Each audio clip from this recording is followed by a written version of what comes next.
Okay, go ahead. Does the water level stay, how does the, in the yard, in the swale? Okay, so contour is equal elevation points. Water itself is the ultimate level. If you see water, it always levels out. If you're doing keyline, you do have a drop, so the water will run to somewhere, which is ideal on large properties when you're trying to avoid mosquitoes. And there are also other ways around mosquitoes, but if you do have a swale, the water will stay there and collect after a rain. Over long periods of time, it'll stay full, especially when shaded. Initially in your system, you're probably going to have water come into your swale, percolate in the ground, which is great. You do not want a compacted swale. You want it to seep into the ground. So, okay, so my system's very new, and that's what I'm observing. I see the water right after the rain, and then it seeps in. So what's going to happen in 3 years when it's more mature? in 3 years, when it's more mature, one, you may not even see the swale, but it'll probably hold water. Meaning you could have growth in the swale and not see it. On one of my property in the lowest parts, you can't tell that I made a little river. If you go walk over there, you'll so what you're saying is you'll actually have growth over your water line, if you look in the ditches, there's a lot of growth. Look at the ditches alongside the road. They fill Yep. up. They have to go along and Oh, dig yeah. them out. Now, if you do look at the ditches, this is a great point. The ditches are built straight, and you'll see a lot of growth in the ditches. However, over time, if they haven't been maintained, the water will take its own natural path through the ditch, winding. So you wouldn't actually, would you intentionally plant plants in the swale? Sure, I like the idea of putting bananas in swales. Things that can take heavy saturation. You probably wouldn't want to plant a banana in a 3-foot swale, but you might be fine with it creeping into a 1-footer or something that. 1 foot deep or wide? 1 foot deep. Okay. I don't think you want it. But then again, who knows what'll survive? And so you also need experimentation and risk in your system. So you do want risk in your system, not heavy risk. Go ahead. Do you have to clean those swales out, or do you just let them go ahead and mature whatever they do? There is a slight maintenance to the swale system. There will be an initial erosion, so you will have to clean them out. Over time, once plants have established root systems, then you won't have to maintain them. Initially, on large properties, you may have a blowout on your top swale or pond, just from the pressure. That's not a bad thing. Initial blowouts in the beginning of your system. You want to avoid it, because that could cause major damage to the rest of your property, but it's not a bad thing if it happens in the beginning. Have you focused the rain from the roof, all the roof into the swale? No. Some of it we have it in going into rainwater barrels. And that's going to be used for watering. Watering primarily the annuals. But as Rita's getting older, we really want her to have less work in the garden. So I'm not trying to create jobs.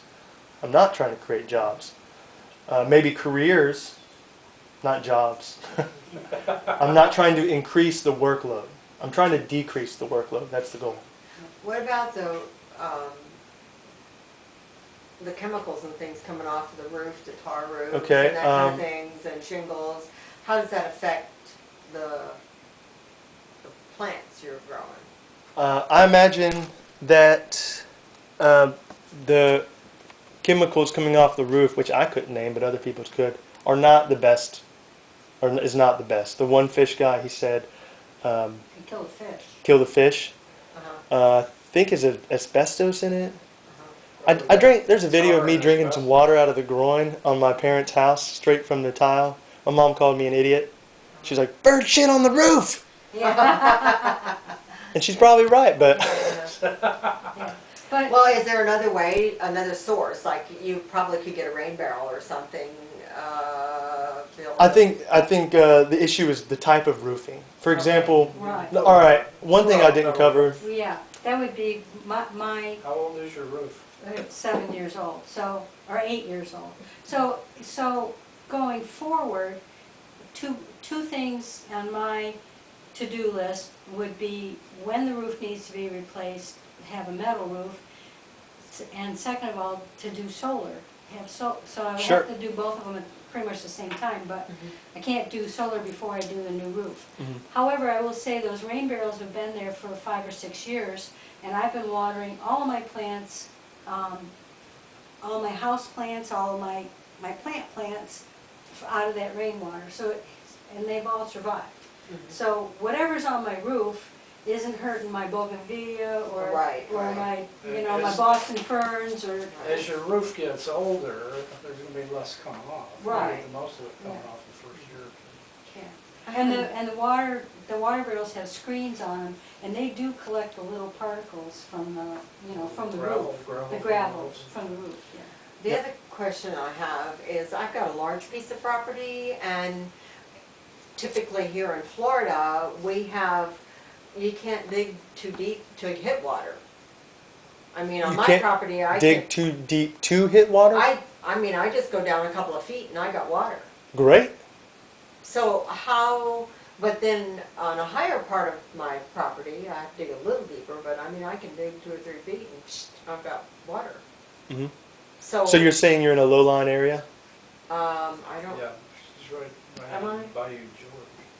I mean, I've got water all around me, hmm but not real close. Of course, I don't know, yeah, and I do have water somewhat close on my property, but on the higher part of the property, what would be best to build the system? Would it be better to build it in where the water is closer?